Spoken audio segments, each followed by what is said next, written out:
Hello traders, welcome to trade plan. So இன்னைக்கு நிஃப்டியோட option premium analysis எத்தனை பேர் நீங்கள் அப்சர்வ் பண்ணியிருப்பீங்க? ஸோ இன்னைக்கு நிறைய பேர் வந்து அநேகமாக ஒரு கால் சைடில் ரிவர்சல் நடக்கும், அதாவது ஒரு ரேலி வந்து அப் சைடில் நடக்கும் என்று எதிர்பார்த்து நிறைய பேர் காத்திருந்திருக்கலாம். ஆனால் இன்க்ளூடிங் மைசெல்ஃப், நானும் அது ஏன்னா ப்ராப்பரான என்ட்ரி, நல்ல என்ட்ரி எடுத்தும் இன்னைக்கு ஒரு நல்ல ஒரு மொமெண்டம் இல்லாத காரணத்தினால கம்ப்ளீட்டா அது வந்து ஒரு நம்ம நினைக்கிற திசை நோக்கி போச்சுன்னா நம்மளுக்கான ப்ராஃபிட் வரும்போது நமக்கு கிடைக்கக்கூடிய அந்த ஒரு அது என்ன சொல்ற ஒரு ஒரு பீஸ்ஃபுல் ஒரு ஹாப்பினஸ் சம்திங் அது வந்து இன்னைக்கு நிறைய பேருக்கு மிஸ் ஆயிருக்கும்னு நான் நினைக்கிறேன். ஸோ இருந்தாலும் நம்ம பண்ண வேண்டிய அனாலிசிஸை ப்ராப்பராக பண்ணணும். பண்ணி நாம அதை புரிஞ்சிக்கவாது முயற்சி பண்ணணும். இன்னைக்கு ஏன் இந்த மாதிரியான மூவ்மெண்ட் நடந்தது அப்படிங்கிறத நம்ம புரிஞ்சுக்க முயற்சி, அதுவே நமக்கான ஒரு கான்ஃபிடென்ட்டை பில்ட் பண்ணும். எப்பவும் நான் திரும்பவும் சொல்றேன், ஆஹ் நான் சொல்ற ஸ்ட்ராட்டஜி, இது வந்து ஸ்ட்ராட்டஜி நான் சொல்ற இந்த மெத்தடாலஜி மட்டும் தான் நீங்க எடுத்துக்கணும் பார்க்கணும் அப்படின்றது கட்டாயம் இல்லை. இங்க நிறைய மெத்தடாலஜி இருக்குது. ஒவ்வொருத்தர் அவங்க அவங்களுடைய கேரக்டரோட செட் ஆகுற மாதிரி நிறைய மெத்தடாலஜி யூஸ் பண்ணி மார்க்கெட்டை புரிஞ்சுக்கிறாங்க. அதுல நீங்க எது வேணாலும் புரிஞ்சுக்கலாம். ஆனா அதை நீங்க ப்ராக்டிஸ் பண்ணி உங்களை நீங்க அந்த மெத்தடோட அந்த ட்ரேடிங்கோட நீங்க கனெக்ட் பண்ணிக்கணும். அப்பதான் விரும்பி அதை எப்படி சொல்றது, நம்ம விரும்பி செய்யற ஒரு தொழில் ஏதோ ஒரு வேலை வந்து நம்ம திருப்திகரமா செய்வோம்ல, அதுல கிடைக்கக்கூடிய அவுட்புட் வந்து நமக்கு பாசிட்டிவா இருக்கலாம், நெகட்டிவா இருக்கலாம். ஆனா நான் சரியான வேலையை செஞ்சேன், சரியான முயற்சியை செஞ்சேன், என் மேல எந்த தவறும் இல்லை அப்படிங்கிற அந்த ஒரு இது கிடைக்கும்ல, அதை நீங்க கொஞ்சம் கொஞ்சமா ப்ராக்டிஸ் பண்ணி தான் அதை கெயின் பண்ண முடியும். நான் ஒரு என்ட்ரி எடுத்திருக்கேன்னா நல்ல விலையில தான் எடுத்தேன். அன்பார்ச்சுனேட்லி இன்னைக்கு வந்து அது சரியான திசையில வேகமா போகல, எனக்கு நான் நினைச்ச ப்ராஃபிட் வரல, கம்மியான ப்ராஃபிட் வந்துச்சு. அல்லது நான் சரியான என்ட்ரி தான் எடுத்த, தவறு இல்லை, மார்க்கெட் அது வந்து எனக்கு ஸ்டாப் லாஸ் ஹிட் பண்ணுச்சு அப்படின்ற அந்த ஒரு அக்செப்டன்ஸ் அது கிடைக்கும் போது நல்ல ஒரு அதுவும் ஒரு நல்ல ஃபீலா இருக்கும். ஓகே, நான் வந்து ப்ராப்பரா ரிஸ்க் ரிவார்ட் மேனேஜ்மெண்ட் நான் பண்றேன், ரிஸ்க் மேனேஜ்மெண்ட் நான் ப்ராப்பரா ஹேண்டில் பண்றேன் அப்படிங்கிறத நீங்க உணரும் போது உங்களுக்கான ஹாப்பினஸ் நிச்சயமா கிடைக்கும். ஓகே, ஸோ ஒரு 10 பாயிண்ட்ஸ் ஆர் 15 பாயிண்ட்ஸ் இல்லை 20 பாயிண்ட்ஸ் தான் நான் ரிஸ்க் எடுப்பேன்ற மாதிரி நீங்க நினைக்கிறீங்கன்னா அதுக்கேற்ற என்ட்ரி ப்ரைஸை நீங்க போட்டு அதுல உங்களுக்கு ஒரு ப்ராஃபிட் ஆர் லாஸ் எது கிடைச்சிருந்தாலும் அது உங்களுக்கு சாட்டிஸ்ஃபேக்ஷன் தான். ஓகே, ஸோ இந்த நோட்ல நான் வந்து இன்னையோட அனாலிசிஸ் ஸ்டார்ட் பண்றேன். ஆஸ் யூஷுவல் நம்ம எப்பவுமே வந்து ஃபர்ஸ்ட் கேண்டலுடைய ஹை அண்ட் லோ, அதாவது டாப் அண்ட் பாட்டம் ஸ்ட்ரைக்கை பேஸ் பண்ணி நம்ம ஸ்டார்ட் பண்ணுவோம்.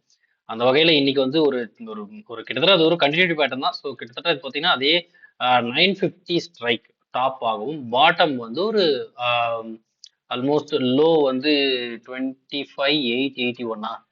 ஸோ டாப் வந்து 970, சாரி, எஸ், ஹை வந்து ஒரு 970யும் பாட்டம் வந்து 881. ஸோ ஆல்மோஸ்ட் இது வந்து ஒரு நம்பர்ஸா பார்க்கும்போது, ரேஞ்சா பார்க்கும்போது ஒரு அரௌண்ட் ஒரு 90 பாயிண்ட்ஸ். பட் ஸ்ட்ரைக் ப்ரைஸா பார்க்கும்போது டாப் ஸ்ட்ரைக் வந்து எனக்கு 950 கிடைச்சது, பாட்டம் வந்து 900 தான்.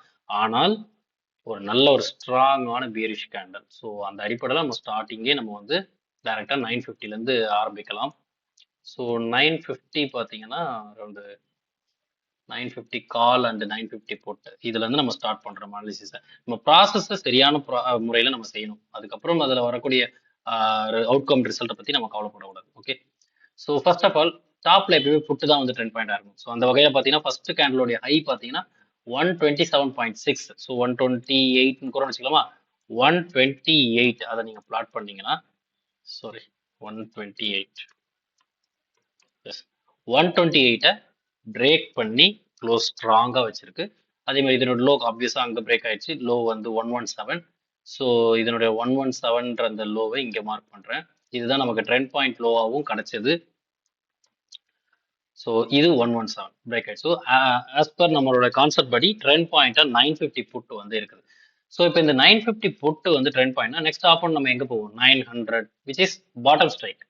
ஸோ அதுவும் பிரேக் ஆயிடுச்சுன்னா அப்வியஸா கண்டிப்பா மார்க்கெட் வந்து டவுன் சைட் போறதுக்கான பாசிபிலிட்டி கொடுக்கும். கரெக்டா? ஸோ 117 இங்க பாருங்க, இவனும் பிரேக் ஆகி கீழே போயிட்டான். அப்போ 900 கால் வந்து இதை பிரேக் பண்ணி கீழே போனதுக்கு அப்புறம் இவன் மேலேயே வர பார்க்கல. ஸோ 900 கால் வந்து எந்த வகையிலும் ரிவர்சலுக்கு ட்ரை பண்ணல. இதனோட ஹை வந்து 156.6, 157 கூட வச்சுக்கலாம் அதனுடைய ஹையை. ஸோ 157. ஓகே, இதுதான் நெக்ஸ்ட் டார்கெட். அந்த டார்கெட்டை பிரேக் பண்ணியும் மேலே போச்சு, ஃபைன்.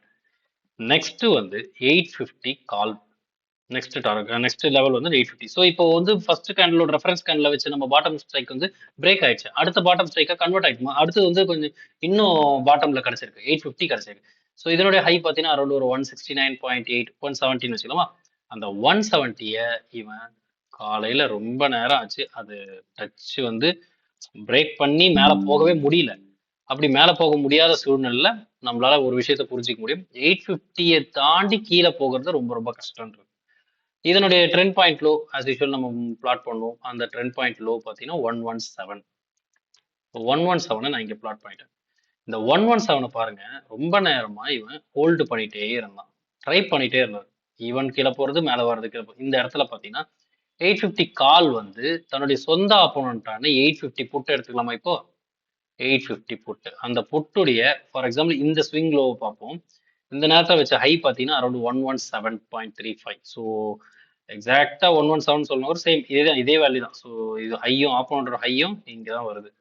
ஸோ 117.35 இது மார்க் பண்ண வேண்டிய அவசியம் இல்லை. பட் ஸ்டில் அது ரெண்டுமே ஒரே இடத்துல தான் அமைஞ்சிருக்கு. ஏன் வந்து நம்ம வந்து இந்த ஸ்ட்ரைக்கை இன்வால்மெண்ட்டுக்கு எடுத்தோம்? இங்கே தான் ட்ரெண்ட் பாயிண்ட் லோ டச்சே ஆகலையே. பட் ஆப்போனண்டோட ஹை வந்து ட்ரெண்ட் பாயிண்ட் லோவை டேப் பண்ணிருக்கு. இதுதான் கிரைட்டீரியா. இந்த கிரைட்டீரியாஸை நீங்க புரிஞ்சுக்கணும். எதனால 850 வந்து நம்ம அனாலிசிஸ்க்கு எடுத்துக்கிறோம் அப்படிங்கிற ஒரு கிரைட்டீரியா எக்ஸாக்டா டேப் பண்ணிட்டு தான் இங்க ஃபால் ஆச்சு. அதுவும் பார்த்தீங்கன்னா அந்த நேரத்தில் ஏறிச்சு. பட் நல்ல ஒரு சூப்பரான என்ட்ரி. வெரி வெரி லோயஸ்ட் ப்ரைஸ்ல பிடிச்சேன். ஆனாலும் இன்னைக்கான மொமெண்டம் இல்லாத காரணத்தினால நான் எஸ்எல் கொடுத்துட்டு வந்தேன். எஸ்எல் மீன்ஸ் லாஸ் இல்லை, காஸ்ட் டு காஸ்ட் எஸ்எல் நான் செட் பண்ணேன். போனா என்னோட டார்கெட் ஹிட் ஆகணும். 30 பாயிண்ட்ஸ் 40 பாயிண்ட்ஸ் நம்ம எடுக்கணும்.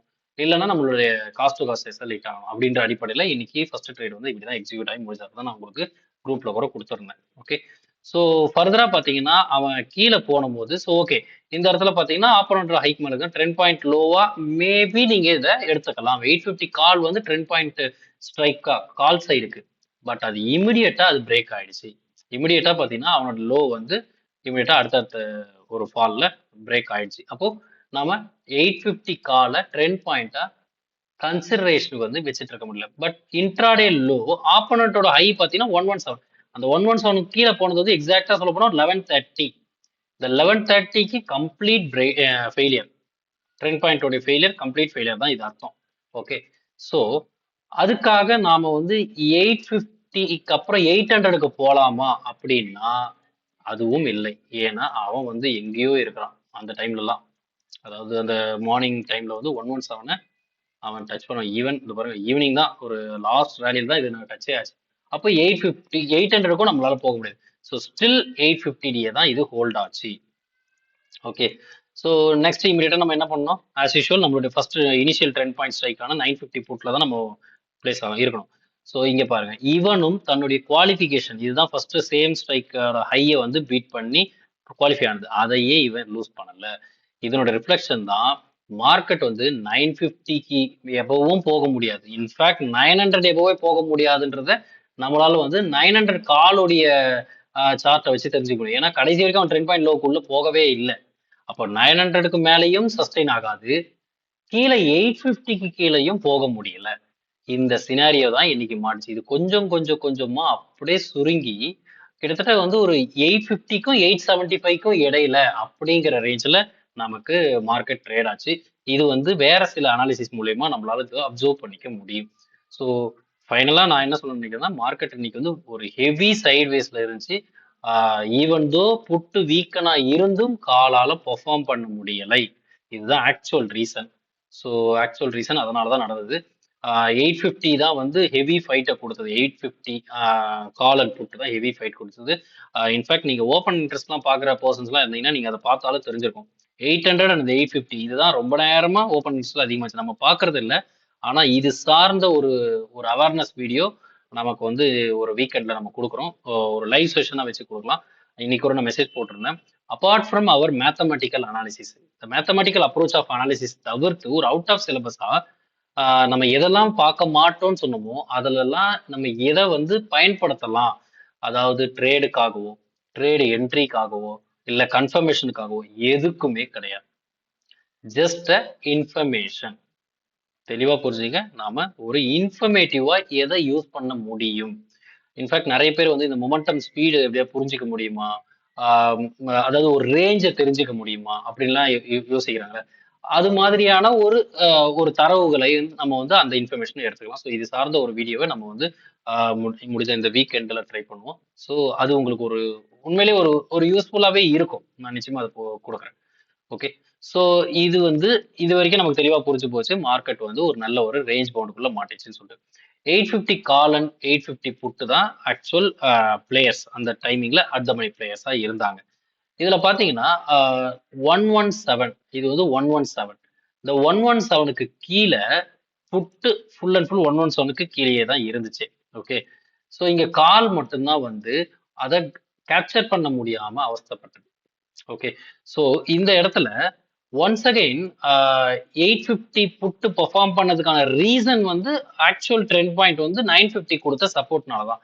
அதனுடைய ரிஃப்ளெக்ஷன் தான் இங்க கொடுத்துச்சு. இந்த ரேலியை நம்மளால பிடிச்சிருக்க முடியுமா? இதை ஃபைன் பண்ண முடியுமா? இன்ஃபேக்ட் நான் இந்த ரேலியில அக்செப்ட் பண்ணி ஒரு எக்ஸாக்டா இந்த இந்த இதை பிரேக் பண்ணும்போது 118ல ஒரு என்ட்ரி போட்டு தேவையான ப்ராஃபிட்டை நான் இதுல எக்ஸிக்யூட் பண்ணேன். இன்ஃபேக்ட் நான் அதை வந்து போஸ்ட் பண்ணல. பட் இந்த இடத்துல இதை பிரேக் பண்ற ரேலியில நான் எக்ஸாக்டா நான் லிமிட் ஆர்டர்ல போட்டு அது அது பிரேக் ஆச்சுன்னா நிச்சயமா கண்டிப்பா மேல போகும்னு எனக்கு தெரியும் புட் சைட்ல. ஸோ அதனால நான் இந்த இடத்துல எடுத்தேன். இன்ஃபேக்ட் ஏன் அதுக்கான ரீசன் வந்து 850 கால் வந்து ஆல்மோஸ்ட் போயிட்டான். அதாவது இங்கெல்லாம் பாத்தீங்கன்னா 225 தான் இந்த இந்த கேண்டில் ஃபார்ம் ஆச்சு. இந்த 245 245க்குலாம் பாத்தீங்கன்னா வெல் பிலோ இருக்கிறான். ஸோ ஆப்வியஸா ரெண்டு பேரும் இங்க இருக்கும்போது அந்த நேரத்துல ஒரு பிரேக் கிடைக்கும் போது நிச்சயமா அது வந்து 245 எபோ டைமிங் வந்து 230க்கு மேல இன்னைக்கு சென்செக்ஸ் எக்ஸ்பைரி இப்படி ஒரு சைக்கலாஜிக்கல் ஒரு கால்குலேஷன் பேஸ் பண்ணி ஒரு சின்ன ஒரு ஸ்கால்ப் தான் இதுல பண்ண முடிஞ்சது. அதுல நம்மளுடைய ஒரு நல்ல ஒரு ப்ராஃபிட் எடுக்க முடிஞ்சது. ஓகே. ஸோ இது வந்து எல்லா நாளும் நம்ம இப்படி அப்சர்வ் பண்ணுவோம் அப்படி கிடையாது. இந்த இடத்துல ரெண்டு பேருமே 117க்கு கீழேயே இருக்கும்போது இது 850 கால் அண்ட் புட் டிகே மோட்ல தான் இருக்கிறதா மீனிங். ஓகேங்களா. பட் இந்த டைம்ல நாம யார் அப்சர்வ் பண்ணணும்னா ஆக்சுவல் ட்ரெண்ட் பாயிண்ட் ஆன இந்த 950 புட்டை தான் நாங்க வாட்ச் பண்ணோம். ஸோ இவன் இந்த லெவலை ஹோல்டு பண்ண நினைக்கும் போதெல்லாம் இங்க இருந்தா ஒரு ரேலி ஸ்டார்ட் ஆகுது. சரி இது எப்படி இங்க நம்ம புரிஞ்சுக்க முடியும்? எக்ஸாக்டா இவனோட சேம் ஆப்போனன்ட் அண்ட் நெக்ஸ்ட் ஆப்போனண்ட்டை பாருங்க. சேம் ஆப்போனன்ட் 950 காலை பாருங்க. 950 கால் இங்க பாருங்க தன்னுடைய ஆப்போனண்டோட ஐக்கு கீழே வர முயற்சி பண்றானே வைங்க. இங்க போக முடியுமா? இந்த ரேலிக்கும் இந்த 2 பாயிண்ட்ஸ்க்கும் இங்க இருக்கக்கூடிய கேப்புக்கும் ஏதாவது சம்பந்தம் இருக்குதா? அதே போல் நெக்ஸ்ட் ஆப்போனண்ட்டே எடுத்துக்கங்களேன். 950க்கு அப்புறம் 900 கால் தானே. அவனும் பாருங்க இந்த இடத்துல பாருங்க. இது என்ன 125க்கும் பாருங்க. இந்த 125க்கு இங்க இருக்குது பாருங்க. இந்த 125 பாருங்க. இதுக்கு முன்னாடி ஓகே இது க்ளோசர்ஸ். பட் இதெல்லாம் வந்து வாய்ப்பே இல்லை. அப்போ மார்க்கெட் வந்து நீங்க அண்டர்ஸ்டாண்ட் பண்றது மூலியமா தான் இந்த மாதிரியான ரேலியை பிடிக்க முடியும். ஆனா இது ரேலி நடக்குமா நடக்காதான்றது நம்ம கையில கிடையாது. ஆனா இதை வந்து ஓரளவுக்கு இன்ஃபர்மேட்டிவா புரிஞ்சுக்கிறதுக்கு தான் நான் சொன்ன அந்த வீடியோஸ் நான் வீக்கெண்ட்ல நான் போஸ்ட் பண்றேன் ஆர் லைவ்ல கண்டக்ட் பண்றேன். ஓகே. ஒரு ஜஸ்ட் ஒரு அசம்ஷன் அவ்வளவுதான். பட் நீங்க வந்து எந்த டைரக்ஷன்ல இருக்கணும் அப்படிங்கிறத நீங்க தான் முடிவு பண்ணணும். நான் இன்னைக்கு வந்து இனிஷியலி ஃபர்ஸ்ட் ஆஃப் வரைக்கும் கால் டைரக்ஷன் முயற்சி பண்ணேன். காரணம் புட்டு வந்து வீக்கனா இருந்ததுனால அது கால் கேபிட்டலைஸ் பண்ணணும்னு நான் எதிர்பார்த்தேன். ஆனா நடக்கல. இன்ஃபேக்ட் நான் 2 டைம்ஸ் எதிர்பார்த்தேன். ஏன்னா நான் 2 ட்ரேட் எக்ஸிக்யூட் ட்ரை பண்ணேன். பட் அது வந்து கடைசி வரைக்கும் ஈவன் தோ புட் சைட்ல வந்து இந்த 850 புட்டு விட்டு கொடுத்துமே காலால பெர்ஃபார்ம் பண்ணல. ஸோ அதோட நான் நிறுத்திக்கிட்டேன். அந்த 2 ட்ரேடும் நான் கால் சைடு நிறுத்திக்கிட்டேன். ஆனா எப்போ இந்த புட் சைட்ல வந்து அதுக்கப்புறம் டாமினேட் பண்ண ஆரம்பிச்சதோ ஓகே அதை நம்ம கேப்சர் பண்ண முடியுன்ற அடிப்படையில் தான் நான் இந்த ட்ரேடர் எடுத்தேன். ஸோ நம்ம குரூப்ல வந்து 1 டே 1 ட்ரேட் 1 லாட்ன்ற கான்செப்ட் படி தான் நான் ஒரு போஸ்ட் பண்ணலாம்னு நினைச்சேன். ஸோ அது சார்ந்ததை நான் காலையிலேயே கொடுத்துட்டேன். அதுக்கப்புறம் எந்த ட்ரேடும் நான் போஸ்ட் பண்ணல. ஓகே. ஸோ இன்னையோட மூவ்மெண்ட் வந்து இப்படிதான் எக்ஸிக்யூட் ஆச்சு. இந்த ரேலியை நீங்க பிடிக்க முடியுமான்னா நீங்க ஒரு ட்ரெண்ட் ஸ்டார்ட் ஆனதுக்கு அப்புறம் 850ல இதை புரிஞ்சிக்க முடியும் அப்படின்லாம் நீங்க எதிர்பார்க்க முடியாது. நம்மளோட இனிஷியல் ட்ரெண்ட் பாயிண்டான 950ல தான் நீங்க புரிஞ்சிக்க முடியும். ஸோ இதை நீங்க வந்து லைவ்ல அப்சர்வ் பண்ணா மட்டும் தான் முடியும். ஒரு ட்ரெண்ட் கண்டினியூட்டியை பிடிக்கணும்னா நம்ம ட்ரெண்ட் பாயிண்ட் ஸ்ட்ரைக்கை தான் அப்சர்வ் பண்ணணும். அதுக்கு நீங்க ஒரு லாஜிக்கல் அண்டர்ஸ்டாண்டிங்காக நீங்க அவனோட ஆப்போனன்ஸ் எல்லாம் பார்த்து நீங்க அதை கன்ஃபர்மேஷன் எடுத்து நீங்க பண்ணலாம் எந்த டைரக்ஷன்ல இருக்கலாம்னு சொல்லிட்டு. ஸோ நீங்க வந்து ஒரு ட்ரெண்டிங் ஒரு டே இருக்குன்னா ஒரு அந்த டே ஒருவேளை ஒரு ட்ரெண்ட் வந்துருச்சு. ஆக்சுவலா ஃபர்ஸ்ட் கேண்டிலே டவுன் சைட் ட்ரெண்ட் நல்லா ஃபார்ம் ஆயிடுச்சு. ஸோ நான் டவுன் சைட் டைரக்ஷன்ல இருக்க போறேன்னா இல்ல அதுக்கான கவுண்டர் டைரக்ஷன்ல இருக்க போறேன்னா இதை நம்ம எப்படி சொல்லணும் டெக்னிக்கலா நம்ம ட்ரேடரா நம்ம எப்படி சொல்லணும் ஒரு பிஓஎஸ் கண்டினியூட்டி ட்ரேடரா இருக்க போறோம்னா ஆர் ஒரு பிரேக் அவுட் ஃபெயிலியர் அதாவது ரிவர்சல் ட்ரேடரா நான் இருக்க போறேன். ஒரு கண்டினியூ ட்ரேடரா இருக்க போறேன்னா இல்ல ரிவர்சல் ட்ரேடரா இருக்க போறேன்னா அதை பொறுத்து தான் நீங்க சூஸ் பண்ண போற டைரக்ஷன். நான் ஆக்சுவலா ரிவர்சல் ட்ரேடரா ஃபர்ஸ்ட் ஆஃப் வரைக்கும் நான் ட்ரை பண்ணேன். ஏன்னா பாசிபிலிட்டி இருக்குதுன்னு நான் நினைச்சேன். ஆனா இன்னைக்கு சுத்தமா மொமெண்டமே இல்லாத காரணத்தால் செகண்ட் ஹாஃப்க்கு அப்புறம் ஓகே மேபி ஒரு புட் சைடில் கண்டினியூட்டி ட்ரேட் லாஜிக் ஏதாவது சாட்டிஸ்ஃபை ஆகுதான்னு பார்த்தேன். கரெக்டாக சாட்டிஸ்ஃபை ஆச்சு. இன்ஃபேக்ட் நான் இந்த டைம்ல நான் பார்க்கவே இல்லை. லேட்டராக தான் நான் பார்த்ததுனால தான் இந்த ரேலியில் எக்ஸாக்டாக இங்கே பிடிக்க முடியுது. ஸோ இல்லைனா இந்த லாஜிக் நம்ம பார்த்துருந்தா இங்கேயே நம்ம கேப்சர் பண்ணிக்கலாம். பட் நான் இந்த டைம்ல சார்ட் நான் பார்க்கல. ஸோ இந்த மாதிரி ஒவ்வொருத்தரும் வேற வேற வேலைகள்ல பார்ட் டைம்ல பண்ணலாம், இல்லை ஃபுல் டைம் ட்ரேடராகவும் இருக்கலாம். வேற ஃபுல் டைம் ட்ரேடராக இருந்தால் தாராளமாக இந்த கான்செப்டை நீங்கள் ஃபுல் ஃபிளெஜ்டாக நீங்கள் ஒர்க் அவுட் பண்ணி நீங்கள் ரொம்ப ரொம்ப சூப்பராக யூஸ் பண்ணலாம். ஸோ நீங்க என்ன டைப் ஆஃப் ட்ரேடர், எந்த டைரக்ஷன்ல இருக்க போறீங்க, இதெல்லாம் நீங்க முடிவு பண்ணி மார்க்கெட்டுக்குள்ள அந்த டேவை நீங்க அப்ரோச் பண்ணுங்க. ஒரு நாள் லாஸ் வரலாம், பட் இன்னொரு நாள் நம்ம அதை கரெக்டா பிடிக்க முடியும். ஸோ எதுக்காகவும் உங்களோட ரூல்ஸ் அண்ட் ரெகுலேஷனை மாத்திக்காதீங்க. இதுதான் வந்து இன்னையோட மார்க்கெட்ல உங்களுக்கு சொல்ல நினைச்சது. ஐ திங்க் எல்லாருக்குமே இன்னையோட மார்க்கெட் புரிஞ்சிருக்கும்.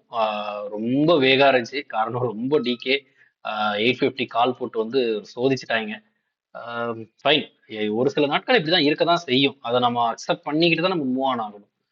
ஃபைன்.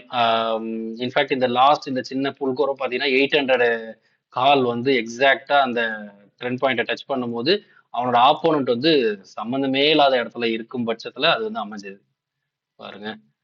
எக்ஸாக்டா சொல்ல போனா அதாவது இந்த இடத்துல எக்ஸாக்ட் மீட்டிங் பாருங்க.